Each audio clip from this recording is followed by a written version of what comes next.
Laptop 2-in-1 sudah pasti touchscreen dan convertible. Gua lihat-lihat juga nih di e-commerce dengan CPU Core i3 1215U paling murahnya itu ada di Lenovo Flex 5 dengan harga 7,5 jutaan rupiah.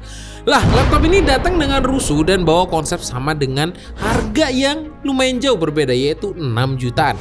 Yang cari laptop kerja dan punya concern ke layar yang harus touchscreen, ini sih worth it parah. Hinge-nya bisa dilipat 360 derajat dan baterainya tahan hampir 10 jam.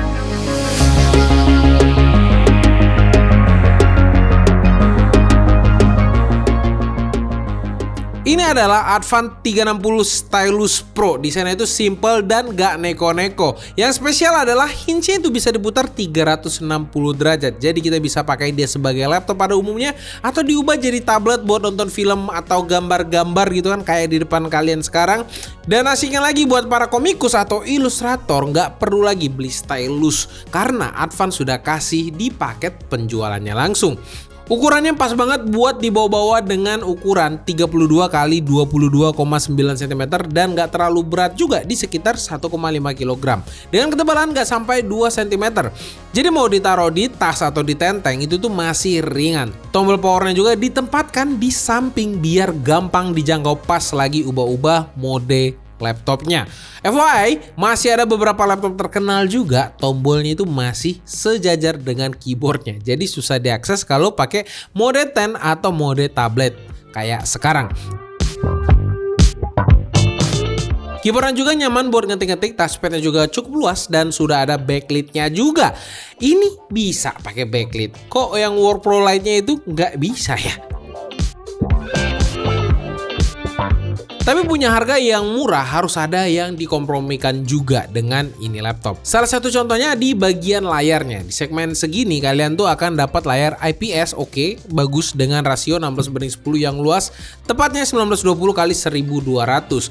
Layar juga sudah support stylus dan touchscreen tentunya sampai 10 jari. Yang menurut gue unik adalah layarnya ini dikasih lapisan anti glare jadi matte gitu. Jadi kita nggak akan keganggu kalau lagi di tempat yang banyak lighting kayak sekarang ini. Dan tujuannya juga dikasih anti glare biar kalian para komikus atau yang suka gambar-gambar bisa gambar di tempat yang banyak cahayanya. Contohnya bawah matahari atau di bawah lampu kayak gini sekarang, lampu lighting. Nah, kekurangannya itu ada di color gamutnya yang ala kadarnya di laptop ini.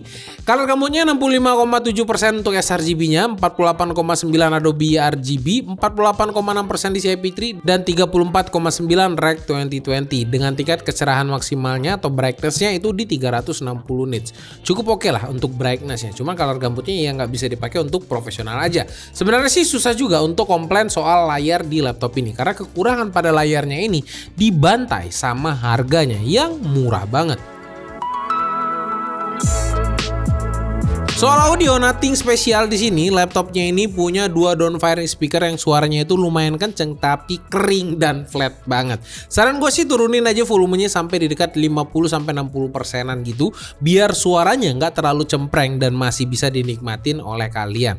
Cuman kalau kalian tuning suaranya dengan third party apps gitu misalnya, harusnya jauh kebantu dikit. Lagian Advan nih kenapa ya nggak pernah develop apps untuk laptopnya sendiri?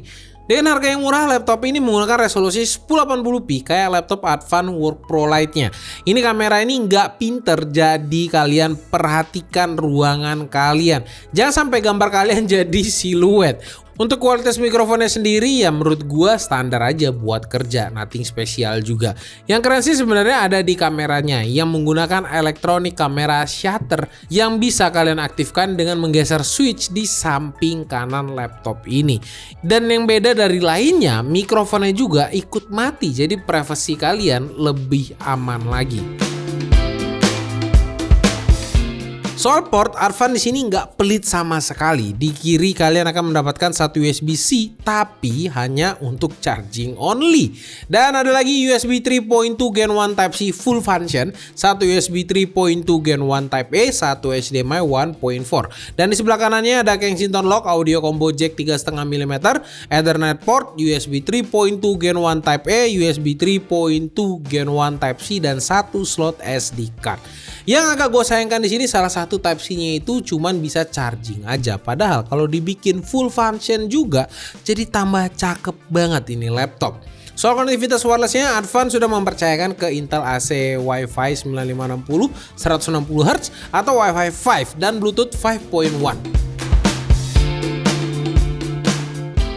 Salah satu yang menurut gue menonjol adalah dapur pacu dari laptop convertible ini. Kalau brand lain bikin laptop convertible murah itu dapatnya Celeron atau Athlon doang. RAM-nya 4GB atau 8GB itu pun onboard. Yang SSD-nya juga cukup sekarat biasanya.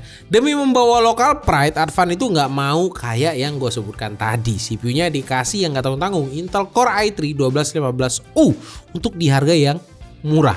RAM-nya juga ada 2 slot TDR4 SODIMM, yang satu keping RAM-nya itu udah keisi, bawaannya 8GB dan kalian masih bisa isi satu lagi DDR4 SODIMM.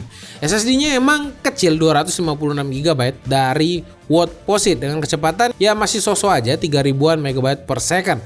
Lagi-lagi untuk SSD juga kita nggak tahu di sini ini brand apaan dari mana. Cuman untuk harganya ya 3000-an MB per second itu udah cukup kenceng. Kalau kalian mau lebih kencang lagi dan lebih luas lagi ya saran gue pakailah yang 1 TB langsung. Jadi kalian dapetin storage yang gede dan pastinya kencang juga. Soal performanya sendiri sejauh ini gue ngerasa puas. Gue pakai kerja ngetik-ngetik di Office atau di Google Drive sambil revisi skrip di mode laptop atau tabletnya ya asik-asik aja. Layarnya enak, bobotnya juga jadi pas. Jadi mau sambil jalan-jalan atau duduk atau jungkir balik gitu kan, atau sambil buang hajat, itu tuh nyaman-nyaman aja pakai laptop ini. Buat hiburan kayak Netflix atau YouTube dan lain-lain sebagainya masih bisa gue nikmatin. Untuk raw performance prosesor Intel Core i3 1215U gue rasa masih acceptable banget di laptop ini. Di sini gue bandingkan juga dengan AMD Ryzen 3 7000U series dan itu masih kejar-kejaran. Kelihatan lah, berarti kan ini laptop masih bisa kasih performa yang decent untuk harian. Kalau mau dapat performa lebih tinggi lagi, tancepin aja 1 keping RAM lagi biar jadi dual channel dan lihat aja ini performanya ini bisa naik sampai 5% dan bisa gue bilang itu lumayan loh naiknya. Di sisi lain kita juga dapat memori yang lumayan gede buat browsing banyak tab atau buka banyak dokumen. Performanya juga mulai terasa ngap-ngapan pas kita nekat coba rendering. Rendering 3D di Blender baru selesai setelah 9 menit baik di CPU atau GPU-nya. Sementara rendering di Premiere ya nggak beres-beres sampai kita capek juga nunggunya. Kalau kalian punya laptop ini jangan disiksa sebegitunya juga karena menurut gue bukan untuk peruntukannya lah. Pakai sewajarnya aja. Kalau mau editing pakai CapCut aja yang lebih ringan dengan resolusi maksimal mungkin 1080p aja. Renderingnya masih makan waktu juga tapi masih acceptable buat ngedit sesekali, bukan yang dibuat terus-terusan gitu. Yang gua kagum sih sebenarnya di sini adalah stabilitas performanya di Cinebench R23 yang gue jalankan sebanyak 10 kali berturut-turut. Advan 360 ini bisa mempertahankan performanya di angka 98,5% dengan suhu maksimalnya itu ya nggak sampai 90 derajat Celcius. CPU package powernya yang digunakan maksimalnya pun itu hanya 28 watt. Terbilang nggak gitu gede. Untuk cooling sistemnya juga terbilang minimalis dengan 1 kipas, 2 heat pipe dan 1 exhaust. Suhu permukaannya juga aman banget di sini, nggak sampai tembus 45 derajat Celcius. Untuk performa gamingnya gue masih bilang oke juga di sini. Tapi jangan berharap untuk gaming AAA. Gaming kompetitif kayak Valorant atau Dota 2 masih aman-aman aja di 100-an FPS dengan 1% low-nya ini yang masih terbilang cukup tinggi juga. Apalagi kalau pakai konfigurasi dual channel, makin galak lagi performanya. Tapi yang paling cocok sih sebenarnya main mobile game kayak Genshin atau ZZZ. Gue cobain bisa main di settingan low dengan lancar. Main cakep lah, laptop kerja murah meriah bisa 360 terus bisa gaming juga. Selain performanya yang bikin laptop ini worth it parah, baterai dan efisiensinya juga bisa banget diandalkan. Advan memberikan baterai dengan kapasitas 60 Wh yang saat gue uji dengan PC Mac Modern Office Battery Test bisa bertahan sampai 9 jam 32 menit. Ini sih performanya udah masuk kelas Intel Evo untuk baterainya. Udah gitu chargernya juga sudah Type-C 65 watt, jadi bisa rangkap buat charger HP kecuali iPhone 14 ke bawah dan iPhone ilegal. Kalau biasanya laptop convertible dengan spesifikasi segini, harganya itu biasanya tuh 10 jutaan. Advan tuh cukup berhasil membuktikan kalau kita bisa punya laptop serbaguna dengan harga yang lebih terjangkau. Dengan hadirnya Advan 360 Stylus Pro ini berhasil lah memberikan warna yang lebih beragam di pasar laptop convertible. Apalagi Advan berani kasih prosesor yang cukup efisien tapi kenceng, SSD dan RAM-nya juga bisa di-upgrade, layarnya IPS, chargernya sudah Type-C, portnya beragam, dan yang paling asik dapat stylus yang cakep kayak gini. Harganya itu cuma 6.075.000 aja. Menurut gua sih, buat kalian yang cari laptop 2-in-1 dengan harga murah, ini sih worth it banget. Dengan segala kekurangannya pun masih tetap worth it. Tinggal after sales-nya aja harus konsisten dari Advan sendiri dan punya service yang nggak kalah kayak pesaing Lenovo, Asus, dan lain-lainnya.